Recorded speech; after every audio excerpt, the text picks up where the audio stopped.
So we went over this yesterday, how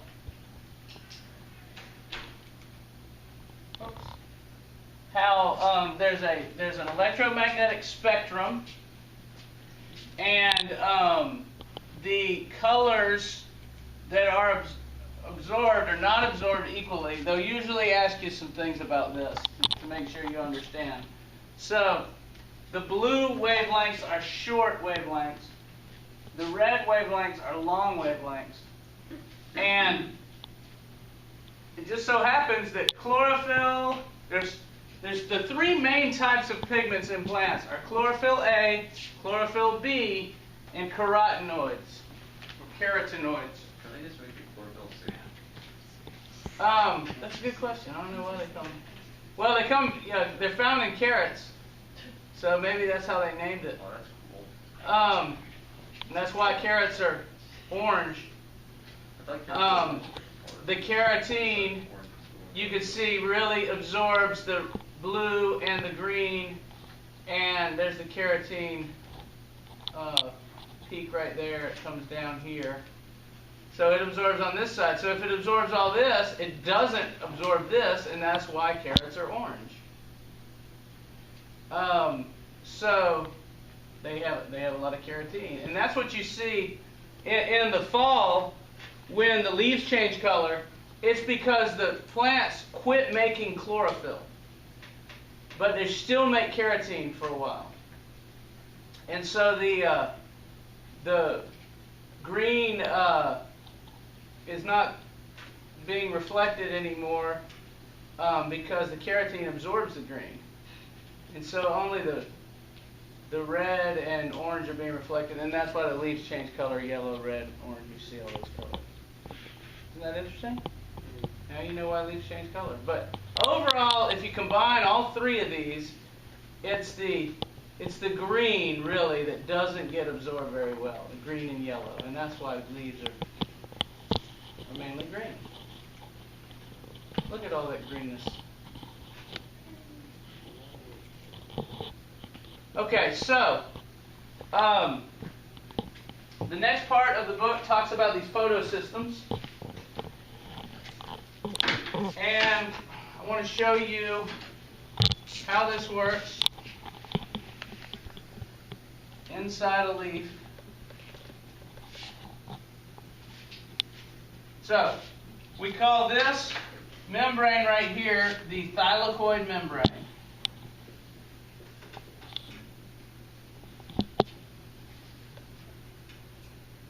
It's found within the chloroplast. Remember, there are stacks of these things inside a chloroplast, which is inside a leaf cell. One leaf cell might have 100 chloroplasts in it, maybe more than that. Okay? So these chloroplasts, they're just like little organelles, but they have many of these thylakoids in them.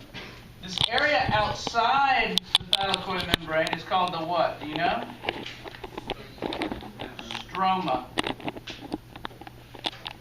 The area inside the thylakoid membrane, we'll call it the thylakoid space.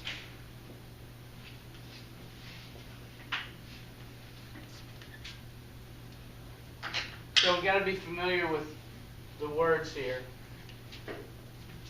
And so basically what you have on each thylakoid membrane is an electron transport chain here. And the electron transport chain is going to transport electrons, just like we saw in respiration. And this is actually, I think it's an easier process than the respiration. Okay? It starts out with sunlight hitting these, what we call photosystems. There's actually two photosystems. There's photosystem 2 and there's photosystem 1. Each of these photosystems contains the chlorophyll or carotenoids, whatever absorbs the sunlight. So there's chlorophyll in these photosystems. And light hits the chlorophyll. I'll draw arrows for the light. And the chlorophyll absorbs the sunlight, and what it does is its electrons get really excited. and they actually jump out of the chlorophyll molecules and start moving down this chain. Electrons get excited, they jump out of here and start moving down this chain. That's how you start the whole process. So, by the way, they call the first one in the chain photosystem 2 and the second one in the chain photosystem 1. Okay. It's confusing, isn't it? They discovered this one first and this one second. And they named it that, and you can't go back and change it after it's already in the scientific literature. Or if someone's reading an older book, they are confused. Yes? The stuff in between is carrying the electrons to the end. These are all proteins in the membrane. And the electrons just start moving down the chain. And these electrons here start moving down the chain. And as these electrons are moving down the chain, they have energy. And their energy is used by these proteins here. These proteins will use the energy of the electrons to pull these hydrogen ions, or protons, you could also call them, into the thylakoid space. And so, we're going to build up a concentration gradient, just like before in respiration. And this is a diagram shown in your book of the exact same thing I'm doing here. How are we doing so far? Great. Are y'all with me? Yeah. Chaz, you with me back there? Yeah. So sunlight hits the photosystems, the electrons get excited, they start moving down the chain. Now there's a final, down here at the end, there's an enzyme. It's called Nadp Reductase. You don't have to memorize the names of these enzymes. But Nadp is going to attach to it. And a proton is going to attach to it. And then what happens when these electrons reach it, they're picked up by the Nadp, and the H is picked up, and we form a new molecule called NADPH. This is an electron carrier molecule.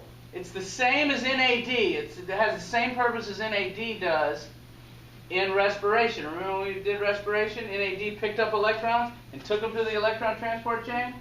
This thing also picks up electrons, but it takes them from the electron transport chain. It's kind of the opposite. And it takes them away from the electron transport chain, and it's going to take them over here to the Calvin cycle, the dark reactions, which we're going to do tomorrow. Okay? So the electrons that came out of this photosystem are picked up and taken away. And another NADP will hit there. It's like this is an enzyme, so this is like the active side of the enzyme. And then this hydrogen will stop there, and they'll just wait until more electrons come by. So these electrons here are going to continue down the chain, and they're going to end up in this photosystem where the other electrons started. And the whole process can occur again. Ready? You with me here? Yes. Now, this photosystem lost electrons. It needs more. You know where it's going to get them? Carbon dioxide. Good guess, but no. Okay. It's a good guess. There's one other thing that's involved. That is water. It gets them from water. Here comes a water molecule, just bouncing around, minding its own business. It gets near this photosystem that lost the electrons. That photosystem will steal the electrons. The electrons are actually more highly attracted to this photosystem than they are to the water. And the electrons get sucked up into there, and the water immediately falls apart when that happens. Oxygen. And that's how we're going to make oxygen. So, hold on, let me put some more of these up here so you can see this process again. So again, light hits the electrons move down the chain, hydrogen gets pulled in because of the energy of the electrons. Light hits here, electrons move down the chain, get scooped up by NADP, forming NADPH. So we've made an electron carrier. These electrons reach the next photosystem. This photosystem steals electrons from this water molecule. Water molecule falls apart, and the two oxygens are now side by side. They'll stick together. And that's how plants make oxygen. There's the O2 that leaves. So they'll ask you, where did the oxygen in the O2 here originally come from? The atmosphere, because you breathe it in. It came from water. Did you see the water molecule fall apart and the oxygen stuck together?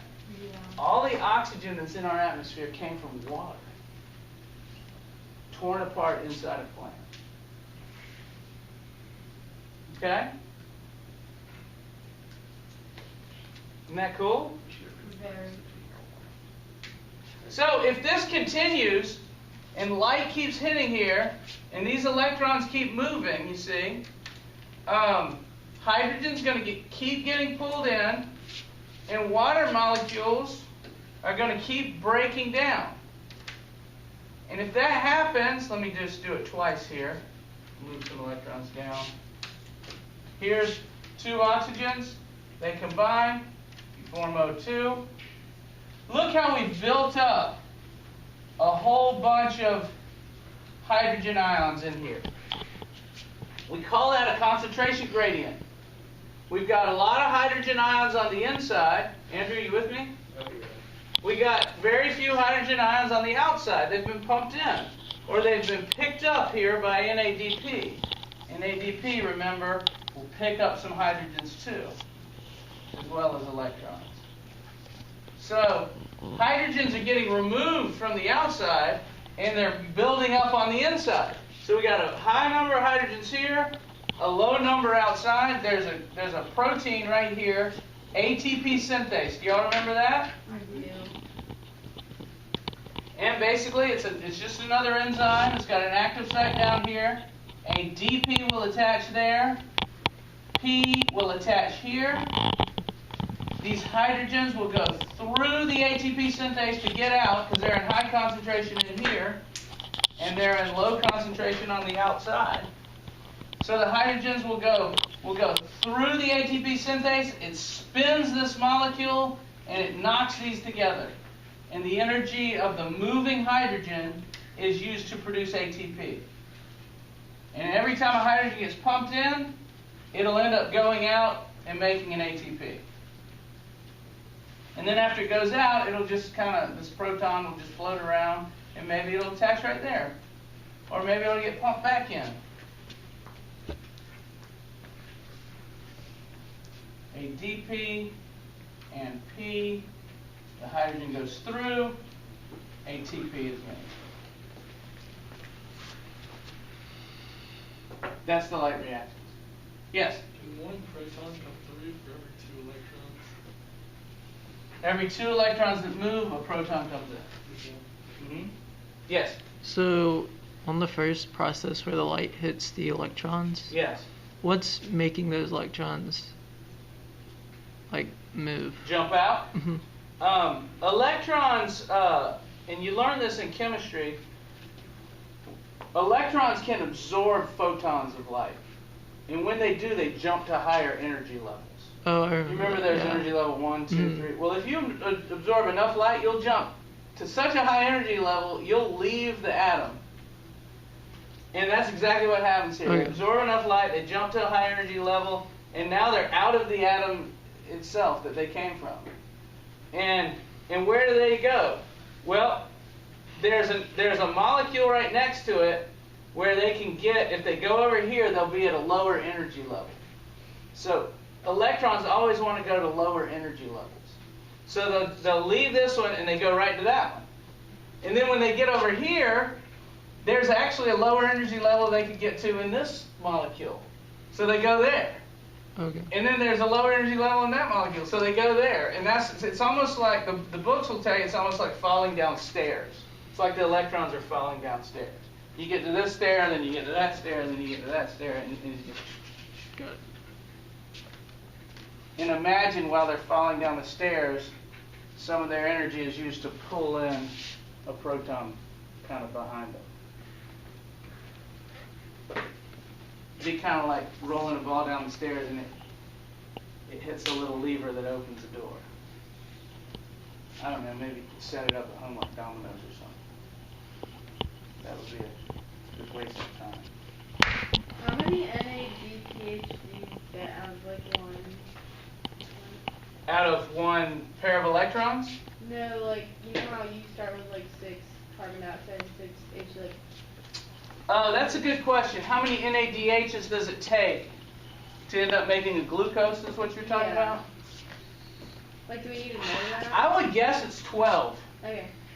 Because each NADH carries a hydrogen, and there's H12 in a glucose. Okay. And that's the only place it's getting hydrogens from, is the NADH. We're going to do that tomorrow in the Kelvin cycle. Okay. So I would guess it's 12. I don't know that for sure. Maybe there's some wasted somehow.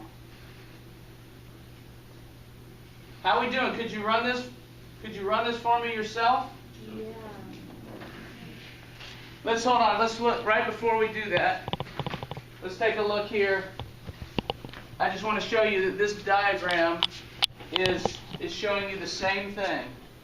If you look, light, there's light, the little lightning bolt is hitting the chlorophyll head. Here's the photosystem 2. It says PS2. That's photosystem 2.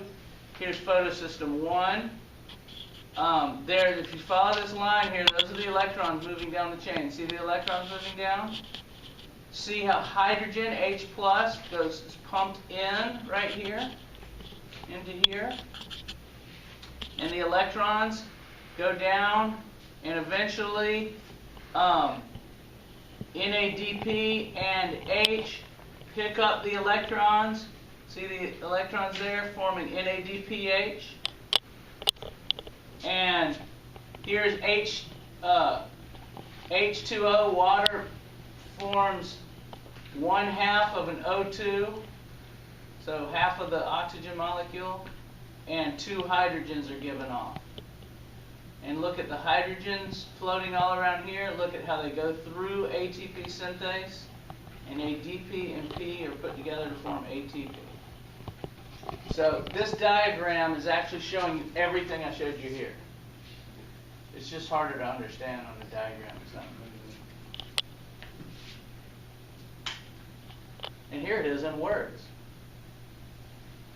If you could write those words in an essay, in an FRQ, you'd be describing the light reactions of photosynthesis.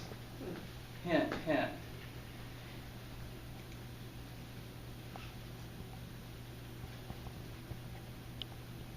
This is part of the next section. You want to try to explain it to me? I'm going to give you 100 on a quiz if you can explain it to me correctly, but it's got to be the whole part. The light reactions today, the Kelvin cycle tomorrow. Okay? So go to your board with your groups.